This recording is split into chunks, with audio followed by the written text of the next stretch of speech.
Baik, terima kasih Pak Camat. Pertama Pak Kades Lowopulo, LKPPD dan LPPD, khusus LPPD ini kan akhir masa jabatan. Dalam ketentuan disampaikan paling lambat 5 bulan sebelum berakhir masa jabatan. Ya, jadi berakhirnya bulan Desember. Kita hitung mundur sampai bulan Juli. Berarti sekarang LPPD mau ini mau harus sampaikan toh kalau mau maju periode ketiga. Ya Pak Kades ya. Oke. Pertanyaannya bagaimana dengan ini tahun anggaran kita belum selesai. Saya otorisator anggaran. Apakah saya melaporkannya minus 5 bulan atau bagaimana kan begitu? Laporan penyelenggaraan pemerintahan desa untuk akhir masa jabatan itu harus dilaporkan secara tuntas. Dokumen kita itu ada pada APBD yang sudah ditetapkan. Tinggal narasi pelaporan itu, sisa 5 bulan itu Pak Kades tentu tahu program kegiatan mana yang rencananya baru mau dilaksanakan sisa 5 bulan itu. Dinarasikan saja. Tapi soal realisasi dengan aspek SPJ dan pelaporan itu menjadi urusan keuangan. Tapi Pak Kades mesti menarasikan di dalam LPPD itu bahwa sisa 5 bulan ke depan ini ada program dalam APBD setahun anggaran berjalan, program ini dengan anggaran segini akan baru dilaksanakan dalam 5 bulan terakhir. Tinggal dinarasikan begitu, sehingga dia menjadi klop dalam satu konten laporan untuk 1 tahun anggaran. Oke lah. Kedua Pak Kapus ya, ini catatan materi ini nanti bisa di-share.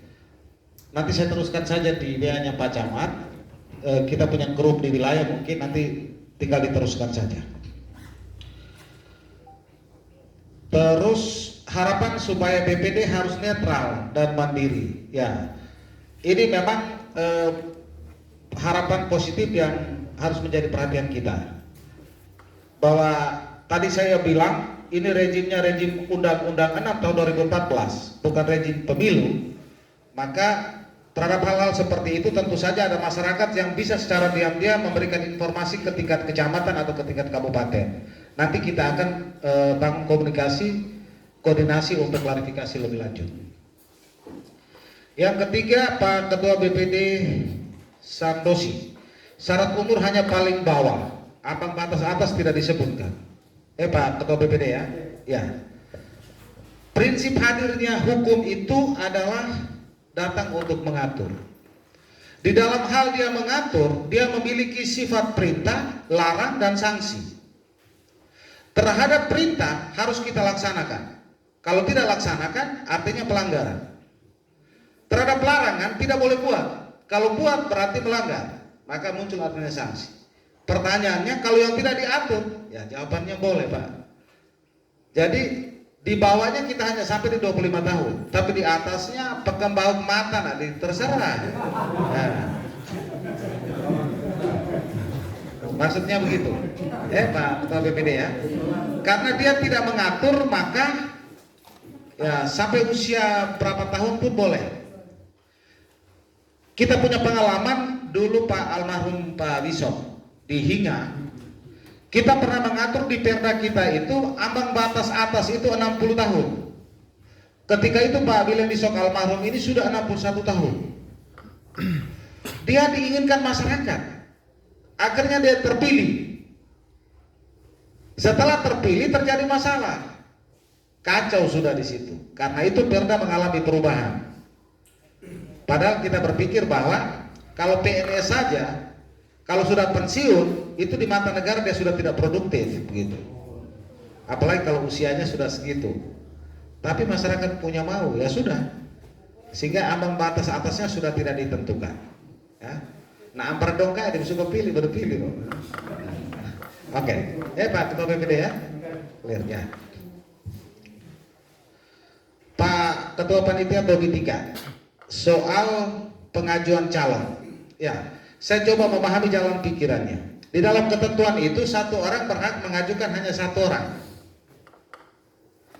Satu orang ini jika yang mengajukan itu orang di dusun A, tidak menutup kemungkinan untuk dia menyebutkan nama satu orang ini di dusun B atau C, boleh. Berbeda dengan kita pilih BPD. Kalau BPD itu sifatnya dapil, sifatnya wilayah pemilihan, sehingga hanya di dusun itu. Tapi untuk pilkades, orang di dusun 1 bisa menyebut nama orang di dusun 2 atau 3, boleh. Dan orang itu hanya satu orang itu hanya menyebutkan cukup 1 orang. Jadi kita tidak menggunakan perhitungan dusun. Bisa saja di dusun itu menyebutkan 10 atau 15 orang. Atau yang datang di dusun itu ada 50 orang, dia sebutkan 50 juga tidak masalah, panitia siap tampung. Itu. Tinggal nanti pada saat memasuki fase penyaringan kan bisa saja si A menyebutkan nama si Kopong, si B juga menyebutkan si Kopong, tidak masalah, tinggal nanti kan dihitung berapa banyak orang yang disebutkan dalam penjaringan. Yang dilarang itu kalau 1 orang menyebut lebih dari 1 orang. Bisa ya? Oke. Terus persyaratan khusus. Persyaratan khusus ini yang tadi dimaksudkan tadi. BPD kalau mau maju harus mengundurkan diri. Maka panitia harus memastikan pernyataan pengunduran dirinya mana pada saat proses penyaringan. PNS, dia kalau mau maju maka harus ada izin tertulis dari bupati. Dipastikan pada saat penyaringan apakah izin tertulis bupati ada atau tidak. Ini yang masuk syarat khusus, yang nanti menjadi bagian yang tidak dipisahkan dari syarat umum yang ada di dalam pasal 9 Perda nomor 2 itu. Bisa ya? Mau bingung uli. Iya, maksudnya bagaimana? Supaya jelas, jangan sampai nanti pulang ke desa kemudian penjelasannya menjadi bercabang. Begitu maksudnya.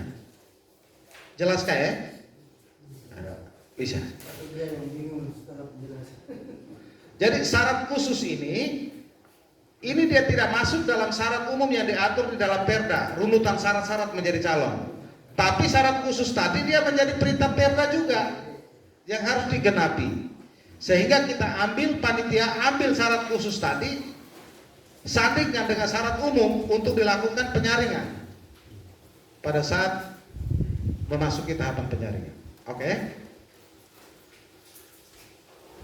Saya kira begitu Pak Camat, terima kasih, saya kembali. Terbaik penjelasan kita sekali. Waktu yang cepat sebenarnya. Baik, terima kasih Pak Camat. Yang pertama Pak Kades Watololong, PNS yang maju harus dapat izin atasan. Ketika dapat izin tertulis dari bupati, kalau dia terpilih haknya tidak hilang sebagai ASN. Terus kenapa BPD tidak gitu? BPD kok mengundurkan diri gitu? Ya, di dalam ketentuan mulai dari Undang-Undang PP 43, Permendagri sampai Perda 9 dengan 2 kali, itu dia tidak menegaskan ada argumentasi yang berbeda untuk masing-masing posisi jabatan ini dengan konsekuensi yang berbeda tadi. Saya kira memang saya pasti kesulitan untuk menjawab karena tidak ada pendasaran hukum yang jelas. Karena itu ini menjadi catatan.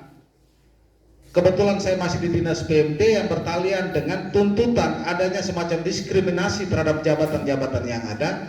Mungkin ini saya berikan catatan. Tapi saya tidak bisa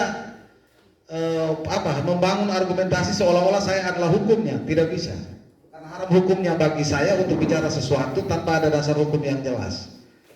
Memang kita tahu apa yang diuraikan itu benar. Kok ini ada diskriminasi? Hukum itu kan mestinya adil begitu. Tapi kenapa tidak? Nah ini menjadi catatan ya Pak Kades ya. Saya mohon maaf saya kesulitan untuk memberikan penjelasan. Yang kedua soal suhu politik. Ini kita kalau terpilih juga pusing urus masyarakat 6 tahun. Tapi begitu selesai ya selamat jalan gitu kan? Ya. Saya kira ini aspek etika ya yang belum terakomodir di dalam kebijakan di tingkat kabupaten. Yang kedua ini juga menjadi catatan untuk akan menjadi telaan atau pertimbangan kepada Pak Bupati dalam kaitan dengan semacam terima kasih Bumika kita kan begitu. Padahal kan kita berproses menjadi kepala desa berangkat dari keputusan bupati. Data kita terpilih juga dilegitimasi dan keputusan bupati. Tapi begitu kita selesai, mau ini blok kan begitu. Nah, Saya kira ini menjadi catatannya Pak Kades, karena kebijakannya ada pada bupati. Tapi kalau mau pasti pilih saya di 2024. Kalau saya jadi bupati saya lakukan itu. Ya. Ya. Itu nanti catatannya akan menjadi masukan di sana. Terima kasih Pak Kades. Yang kedua, Ketua BPD Lamlau. Ini soal domisili, ya. Sorry, Ketua BPD Pak Simon. Nah, Pak Simon soal domisili. Ya, dalam ketentuan itu prinsipnya adalah KTP ini berlaku secara nasional.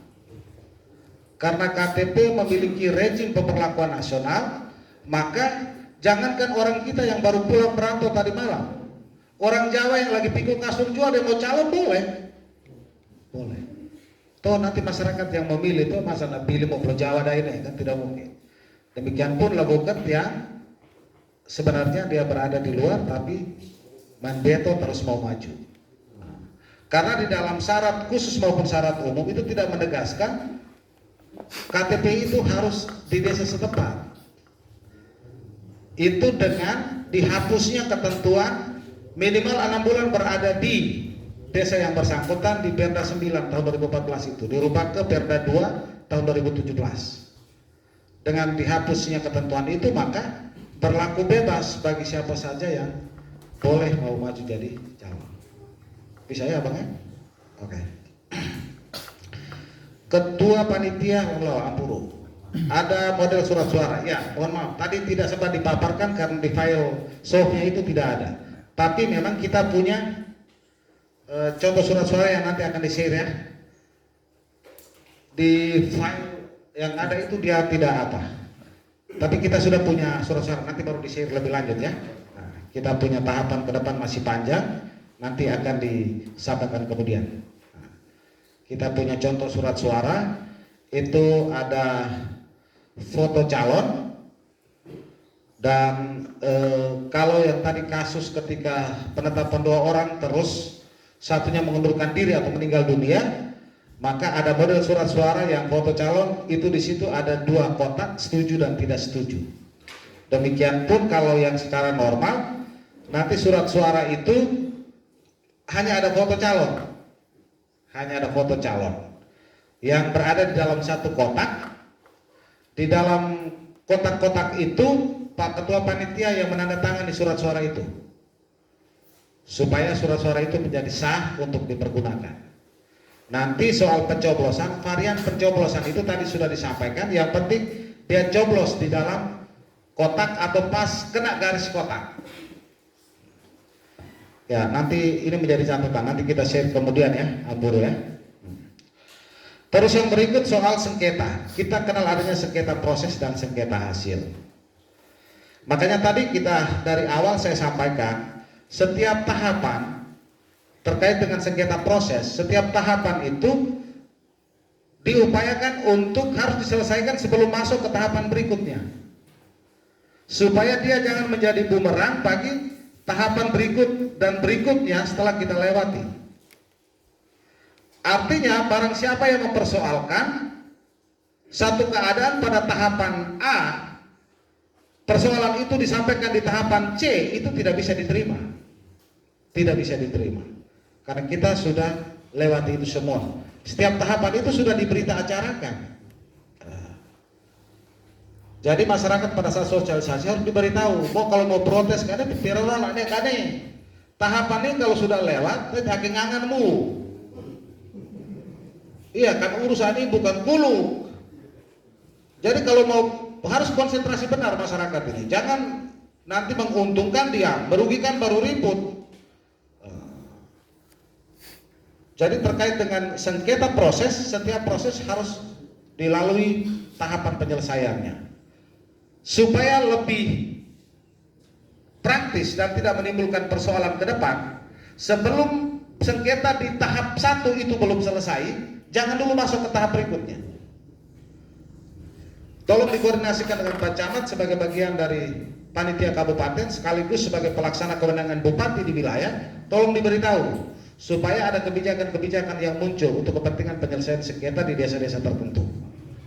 Tapi prinsip panitia, jangan abaikan persoalan di tahap 1 untuk kemudian keburu masuk di tahap berikutnya ketika tahap yang satunya masalahnya belum selesai. Jadi kita runut pelan-pelan sesuai dengan tahapan yang ada. Satu selesai dulu baru kita maju. Karena itu di range waktu yang ada untuk masing-masing tahapan kita mesti maksimal. Batasan waktu penyelesaiannya harus kita maksimalkan supaya jangan sampai mau masuk tahap berikut masalah di tahap satunya belum selesai.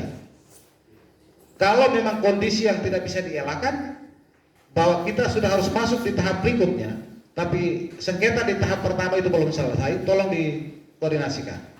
Nah, dalam hubungan dengan Pak Ketua BPD Oringbelle, ini fungsi koordinasi yang dimaksudkan ini tidak berarti mengabaikan BPD sama sekali, karena panitia itu dibentuk oleh BPD. Gitu. Karena itu disarankan kepada BPD, sebelum saya lupa, diktum-diktum keputusan dalam penetapan anggota panitia itu harus diuraikan. Panitia tugasnya apa saja, bertanggung jawab pada siapa, itu harus diuraikan dalam diktum keputusan BPD. Jangan sampai di diktum keputusan BPD tidak menyebutkan itu, maka ya secara hierarkis nanti larinya seperti itu. Nah, sehingga nanti keputusan BPD itu harus memutuskan menetapkan ke satu, mengangkat nama-nama yang ada dalam lampiran keputusan ini sebagai panitia pilkades desa apa. Diktum kedua, panitia sebagaimana dimaksud diktum ke-1 bertugas bla bla bla bla. Diktum ketiga, dalam melaksanakan tugas panitia bertanggung jawab pada BPD.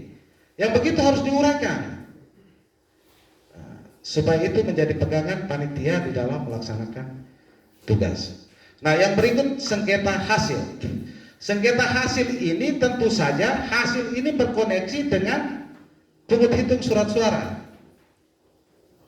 Karena itu kita mesti konsisten bahwa kalau kau persoalkan hasil, kalau kau mengajukan sengketa terhadap hasil, maka dalam kaitan dengan pungut hitung surat suara, kau tidak boleh bawa-bawa lagi yang dari bawah, gitu. Karena hasil yang dimaksudkan dalam diksi pengaturan ini adalah hasil perhitungan surat suara, itu.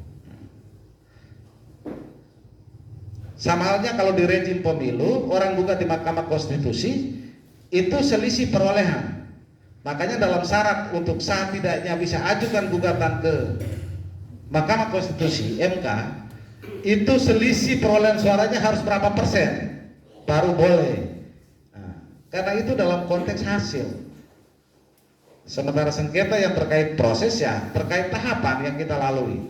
Makanya trik yang harus kita mainkan adalah maksimalkan penyelesaian keberatan atau komplain masyarakat atau peserta itu di dalam fase tahapan yang bersangkutan.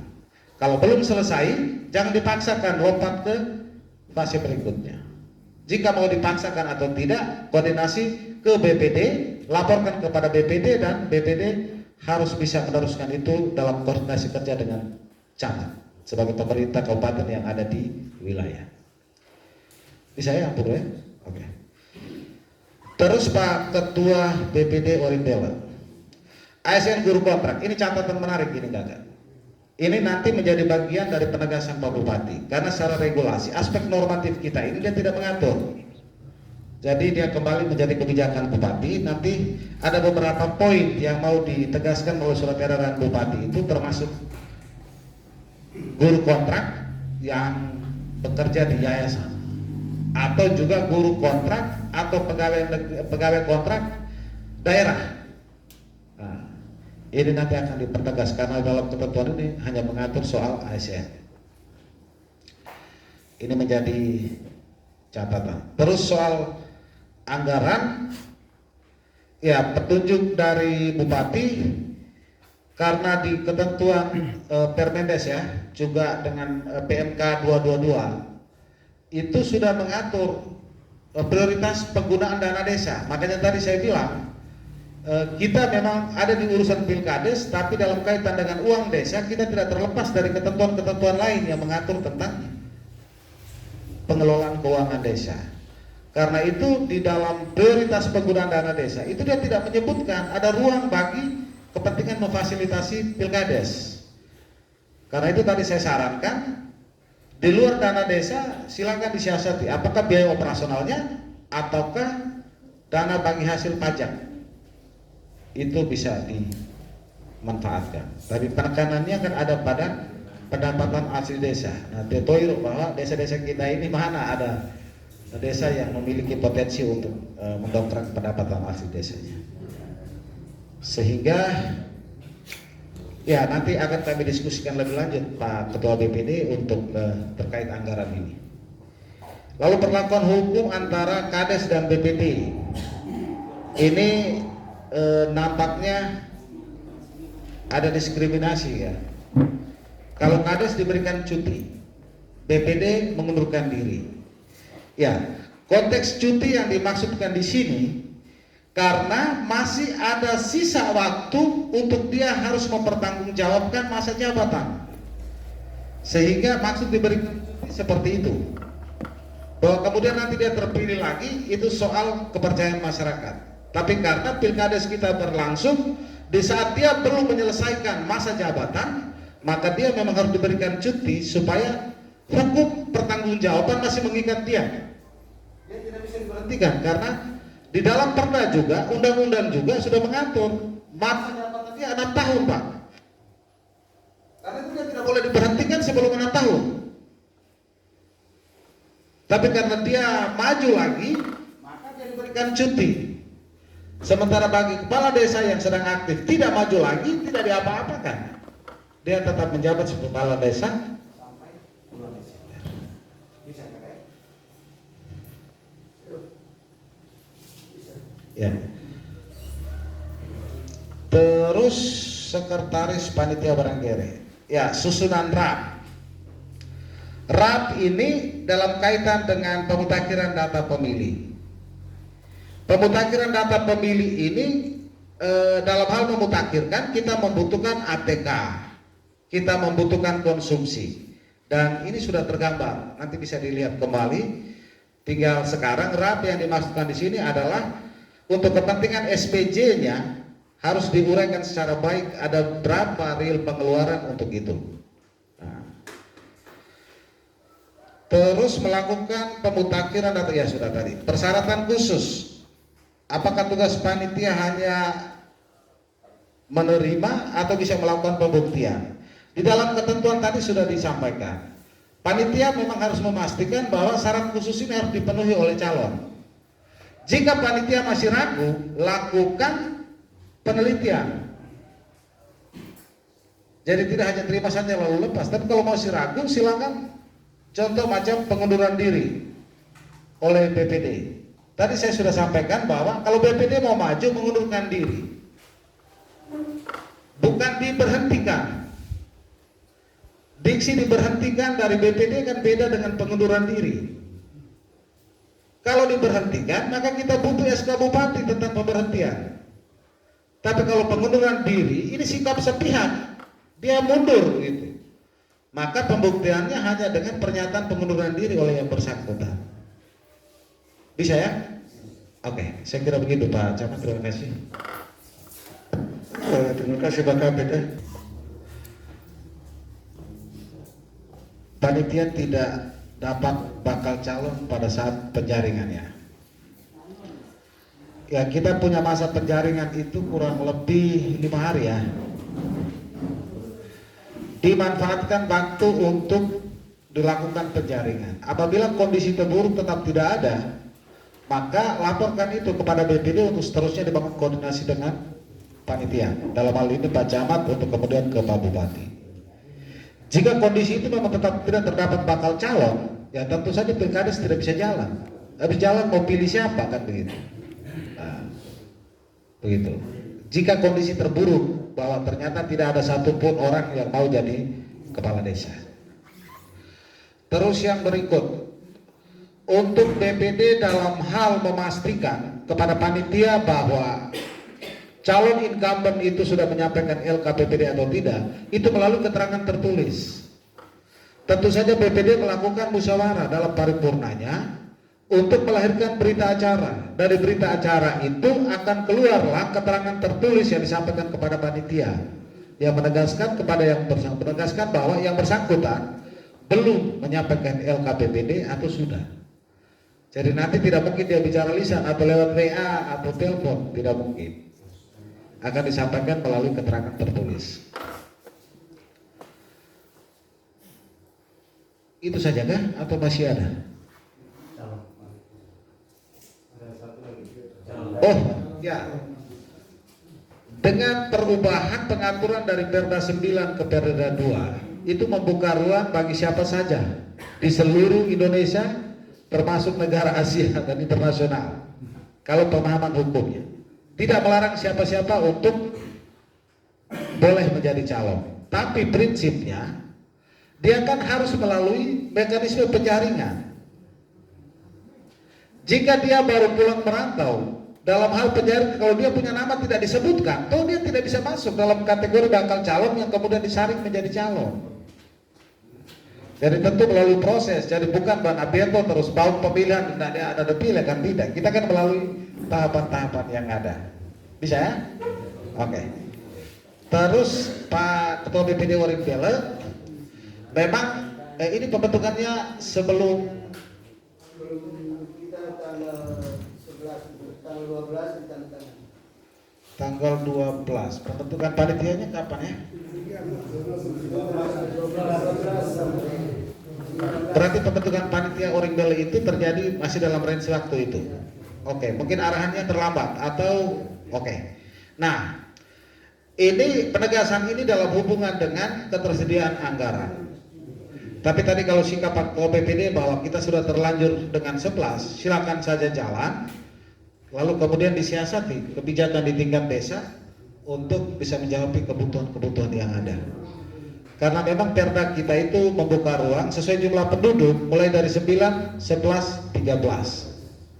7, 9, 11, 13. Karena dalam ketentuan itu alokasi anggaran harus dari APBD 2, maka dengan mempertimbangkan kemampuan keuangan daerah, Bupati kemudian mengarahkan untuk kita cukup dengan 7 orang.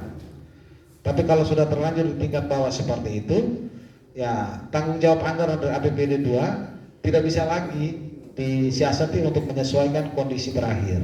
Silakan saja Pak Ketua BPD nanti dengan pemerintah desa untuk melakukan komunikasi di tingkat desa. Saya kira begitu ya Pak Ketua. Terima kasih Pak Camat, saya kembalikan. Baik, terima kasih ya. Dari penjelasan terakhir